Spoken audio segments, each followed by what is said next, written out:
Hi, நான் doctor Padma Sushma, குழந்தைங்க நிபுணர் தீபம் ஹாஸ்பிட்டல்ஸ். ஸோ நிறைய நியூ பார்ன் பேபிஸோட மதர்ஸ்க்கு வந்து கன்சர்ன்ஸ் இருக்குது. பாப்பா உடனே மோஷன் போகிறாங்க, இதனால் அவங்களோட ஸ்டமக் எம்ப்டி ஆயிருமா, உடனே பசி இருக்குமா அப்படின்னு சொல்லிட்டு.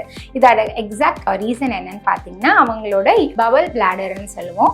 இப்போ நம்மளுக்கு வந்து ஒரு இடத்துக்கு யூரின் பாஸ் பண்ணணும், நம்மளுக்கு கண்டிப்பாக அங்கே போகணும், ஆனால் அதோட சிச்சுவேஷன்ஸ் இல்லை அப்படின்னா we can கண்ட்ரோல். இந்த கண்ட்ரோல் சிஸ்டம் வந்து குழந்தைங்களுக்கு இருக்காது. ஸோ தென் அண்ட் தேர் அவங்க போவாங்க. அதே மாதிரி அவங்களுக்கு வந்து அந்த யூரின் மோஷன் போகிறது வந்து ஒரு சைன் ஆஃப் க்ரை, அதாவது என் உடம்புல ஒரு சேஞ்ச் வருது அப்படின்னு சொல்லிட்டு ஒரு அழுகை வரும், which is absolutely normal.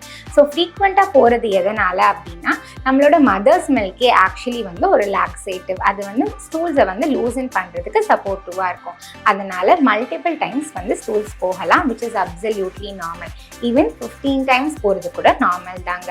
Weight gain இருந்துச்சு அப்படின்னா நீங்கள் பயப்படவே வேணாம். அதே சமயம் சில தாய்மார்கள் என் பாப்பா மோஷனே போகலை, வாரத்தில் ஒரு டைம் தான் போகுது அப்படின்றாங்க. அதுவுமே நார்மல் தான். ஆனால் உங்கள் பாப்பா சிரமப்படுறாங்க, கொஞ்சம் கழுக்கெல்லாம் போகிறதுக்கு முன்னாடி ரொம்ப ஸ்ட்ரகிள் பண்ணி கஷ்டப்படுறாங்க அப்படின்னா it can be a reason of constipation. So இந்த கான்ஸ்டிபேஷன் வந்து எந்த மாதிரி குழந்தைங்களுக்கு காமனாக வரும் லெஸ் தென் 1 year அப்படின்னா வந்து ஃபார்முலா ஃபெட் பேபிஸ்க்கு. ஸோ இந்த பேபிஸ்க்கு வந்து அவங்களோட ஸ்டூலில் அந்த நேச்சுரல் லாக்ஸேட்டிவ் நம்ம மதர்ஸ் மில்கில் இருக்கிறது வந்து இல்லாததுனால அவங்க ஸ்டூல்ஸ் வந்து கொஞ்சம் ஹார்டனாக இது மாதிரி போகிறாங்க.